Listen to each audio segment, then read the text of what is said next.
Jondrette makes his purchases. A few moments later, about 3 o'clock, Courfeyrac chanced to be passing along the Rue Mouffetard in company with Bossuet. The snow had redoubled in violence, and filled the air.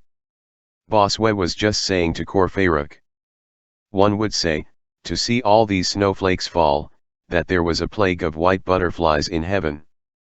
All at once, Bossuet caught sight of Marius coming up the street towards the barrier with a peculiar air. "Hold!" said Bossuet. "There's Marius." "I saw him," said Courfeyrac. "Don't let's speak to him." "Why?" "He is busy." "With what?" "Don't you see his air?" "What air?" "He has the air of a man who is following someone." "That's true," said Bossuet. "Just see the eyes he is making," said Courfeyrac. "But who the deuce is he following?" "Some fine, flowery bonnet wench." "He's in love." "But," observed Bossuet, "I don't see any wench nor any flowery bonnet in the street. There's not a woman round." Courfeyrac took a survey, and exclaimed, "He's following a man." A man, in fact, wearing a grey cap, and whose grey beard could be distinguished, although they only saw his back, was walking along about 20 paces in advance of Marius. This man was dressed in a greatcoat which was perfectly new and too large for him, and in a frightful pair of trousers all hanging in rags and black with mud. Bossuet burst out laughing. "Who is that man?" "He," retorted Courfeyrac, "he's a poet." Poets are very fond of wearing the trousers of dealers in rabbit skins and the overcoats of peers of France. "Let's see where Marius will go," said Bossuet. "Let's see where the man is going, let's follow them, hey?" "Bossuet!" exclaimed Courfeyrac, eagle of Meaux. "You are a prodigious brute. Follow a man who is following another man, indeed." They retraced their steps. Marius had, in fact, seen Jondrette passing along the Rue Mouffetard, and was spying on his proceedings. Jondrette walked straight ahead, without a suspicion that he was already held by a glance. He quitted the Rue Mouffetard, and Marius saw him enter one of the most terrible hovels in the Rue Gracieuse. He remained there about a quarter of an hour, then returned to the Rue Mouffetard.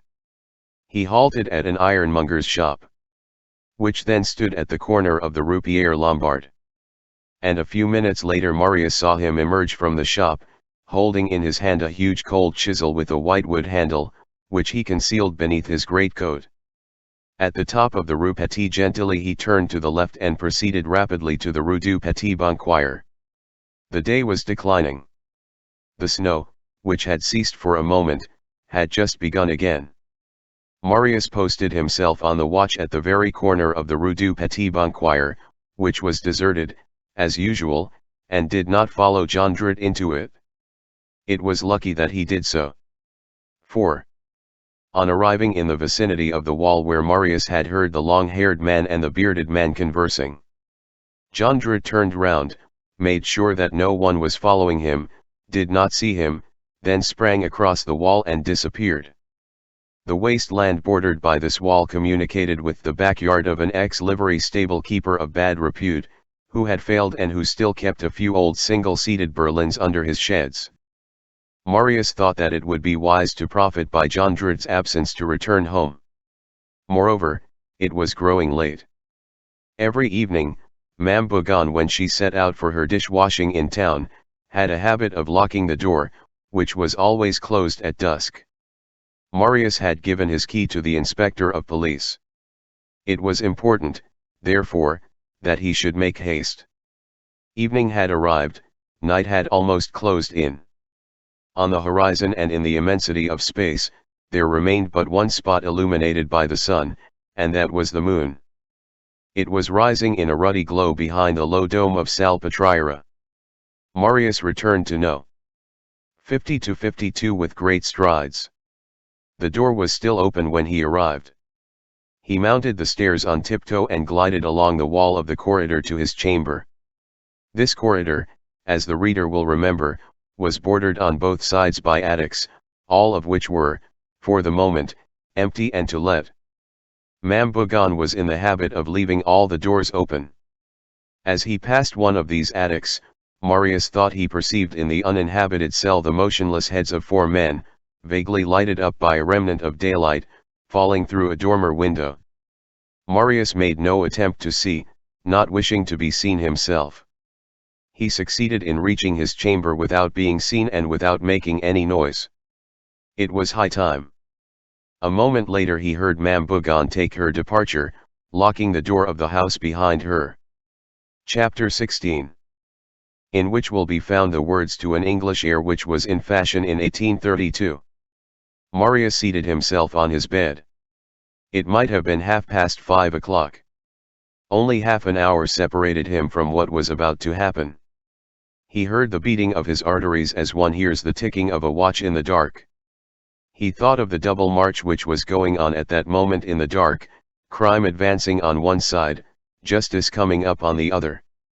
He was not afraid, but he could not think without a shudder of what was about to take place. As is the case with all those who are suddenly assailed by an unforeseen adventure.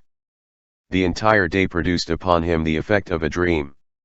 And in order to persuade himself that he was not the prey of a nightmare, he had to feel the cold barrels of the steel pistols in his trousers pockets. It was no longer snowing. The moon disengaged itself more and more clearly from the mist, and its light, mingled with the white reflection of the snow which had fallen, communicated to the chamber a sort of twilight aspect. There was a light in the jondrette den. Marius saw the hole in the wall shining with a reddish glow which seemed bloody to him. It was true that the light could not be produced by a candle. However, there was not a sound in the jondrette quarters, not a soul was moving there, not a soul speaking, not a breath. The silence was glacial and profound, and had it not been for that light, he might have thought himself next door to a sepulchre. Marius softly removed his boots and pushed them under his bed. Several minutes elapsed. Marius heard the lower door turn on its hinges. A heavy step mounted the staircase, and hastened along the corridor. The latch of the hovel was noisily lifted. It was Jondrette returning. Instantly, several voices arose. The whole family was in the garret. Only, it had been silent in the master's absence, like wolf whelps in the absence of the wolf. "It's I," said he. "Good evening, Daddy," yelped the girls.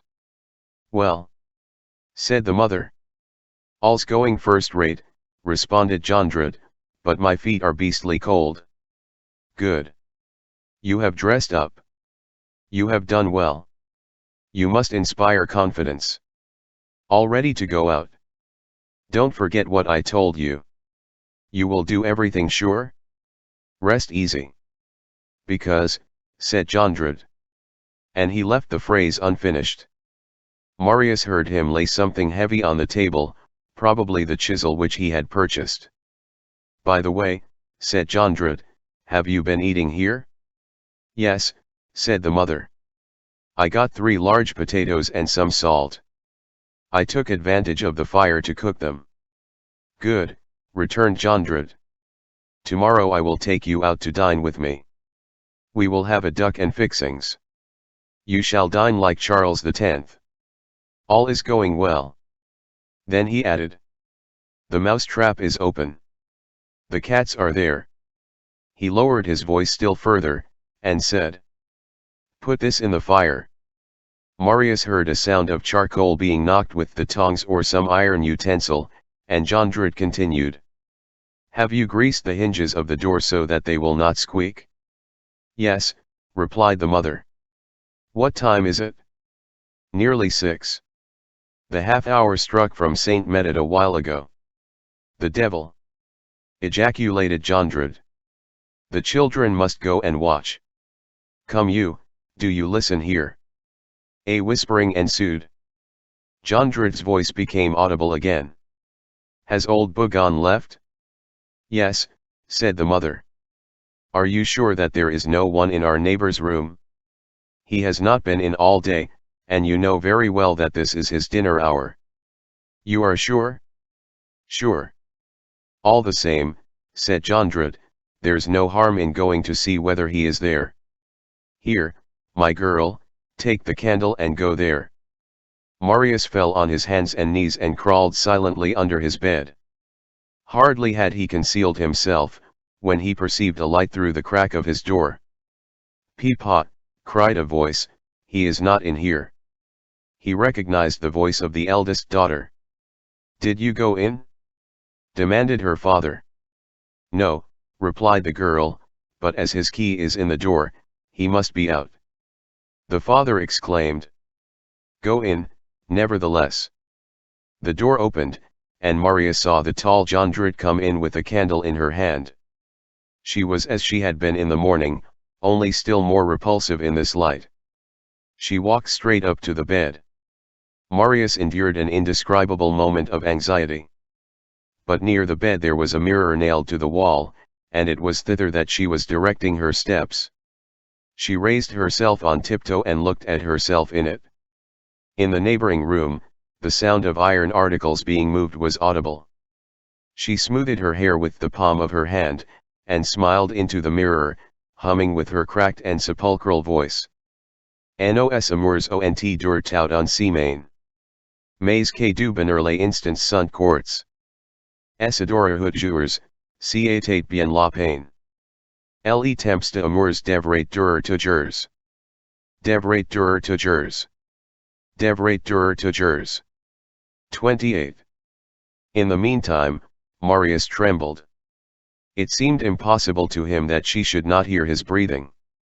She stepped to the window and looked out with the half-foolish way she had. "How ugly Paris is when it has put on a white chemise," said she.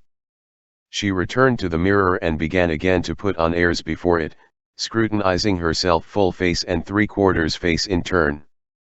"Well," cried her father, "what are you about there?" "I am looking under the bed and the furniture," she replied, continuing to arrange her hair. "There's no one here." "Booby!" yelled her father. "Come here this minute. And don't waste any time about it." "Coming. Coming," said she. "One has no time for anything in this hovel." She hummed. "Vous me quittez pour aller à la gloire. Mon triste cœur suivra pour 2.29. She cast a parting glance in the mirror and went out, shutting the door behind her. A moment more, and Marius heard the sound of the two young girls' bare feet in the corridor, and Jondrette's voice shouting to them. "Pay strict heed. One on the side of the barrier, the other at the corner of the Rue du Petit Banquier. Don't lose sight for a moment of the door of this house, and the moment you see anything, rush here on the instant. As hard as you can go. You have a key to get in." The eldest girl grumbled. "The idea of standing watch in the snow barefoot. Tomorrow you shall have some dainty little green silk boots," said the father. They ran downstairs, and a few seconds later the shock of the outer door as it banged to announce that they were outside. There now remained in the house only Marius, the Jondrettes, and probably, also, the mysterious persons of whom Marius had caught a glimpse in the twilight, behind the door of the unused attic.